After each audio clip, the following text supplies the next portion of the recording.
एक व्यक्ति के लिए नुकसानदायक है। नहीं होनी चाहिए इस पर चर्चा होनी चाहिए रोजगार पर, चर्चा होनी चाहिए शिक्षा पर, चर्चा होनी चाहिए स्वास्थ्य पर।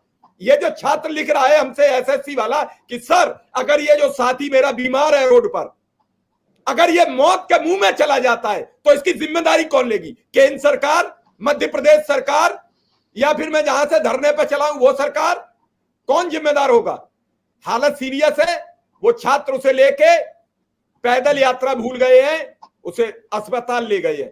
सुनील जी जरा जल्दी कहिए अपनी बात, फिर मैं विक्रम सिंह के पास जाऊंगा। सुनील जी।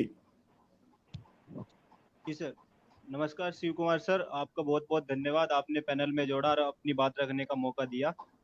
सर मैं आपसे बात ये कहना चाहता हूँ कि देखिए हमारी मेन स्ट्रीम मीडिया तो जो काम अपना कर रही है दलालों की तरह, और एक वो मेन स्ट्रीम मीडिया छोड़ दो, सब मेन स्ट्रीम होती है, कोई छोटी मीडिया नहीं। आज आपकी आवाज उठ रही है, सब जगह आवाज जा रही है। जो नहीं सुनता उसकी जिक्र नहीं करते हैं, जब ज्यादा जिक्र करते हैं तो उसे लगता है कि हमारी जरूरत है।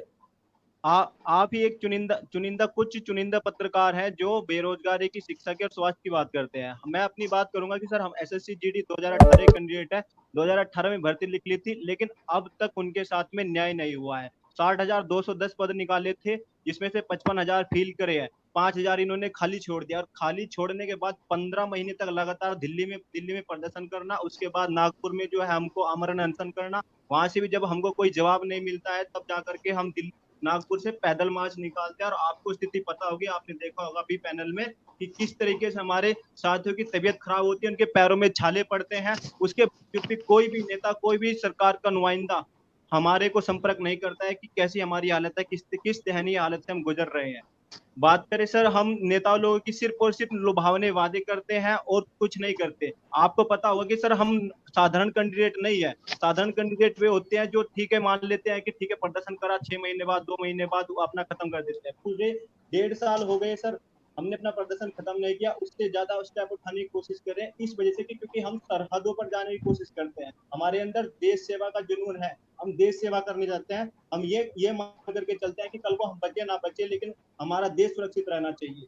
सर ये जज्बा लेकर के हम सरहदों पर रहना चाहते हैं, लेकिन आज की निकम्मी सरकारें इन चीजों पर ध्यान नहीं दे रही है, जिसकी वजह से सर हमको ये कदम उठाने पड़ रहे हैं। आप देख सकते हैं कि किस तरीके से हमारे साथियों के दिल्ली में कपड़े फाड़े गए, लड़कियों के कपड़े फाड़े गए, उनके ऊपर लाठियां बांधी गई, लेकिन सरकार का कोई भी नुमाइंदा हमारी बात सुनने के लिए नहीं आया। यहाँ तक कि विपक्ष को क्या चाहिए, विपक्ष को सिर्फ अपनी सरकार को सत्ता में लाने के लिए एक मुद्दे तो चाहिए। क्या इनके पास में बेरोजगारी का, शिक्षा का, स्वास्थ्य कोई मुद्दा नहीं है? हम बेरोजगारी की बात नहीं करते सर। हम ये सुनील जी बड़ी अहम बात कह रहे हैं। सुनील, मैं कौशिक सर से कहूंगा कि सुनील कितना इस देश का युवा जागरूक हो चुका है। वो विपक्ष से कह रहा है कि मुद्दे तो हम दे रहे हैं, उन्हें ले तो लो, हमारे साथ तो आ जाओ, क्या रह गया है दिन देखने के लिए। मैं विक्रम सिंह को और सुन लूं, फिर मैं गोपाल जी और मनोज जी और सुनील सर को साथ लेकर प्रोग्राम समाप्त करूंगा। मेरा तो प्रोग्राम 1 घंटे का होता है, इतने पीड़ित और इतनी सब बातें होती हैं, वो खत्म ही नहीं होता।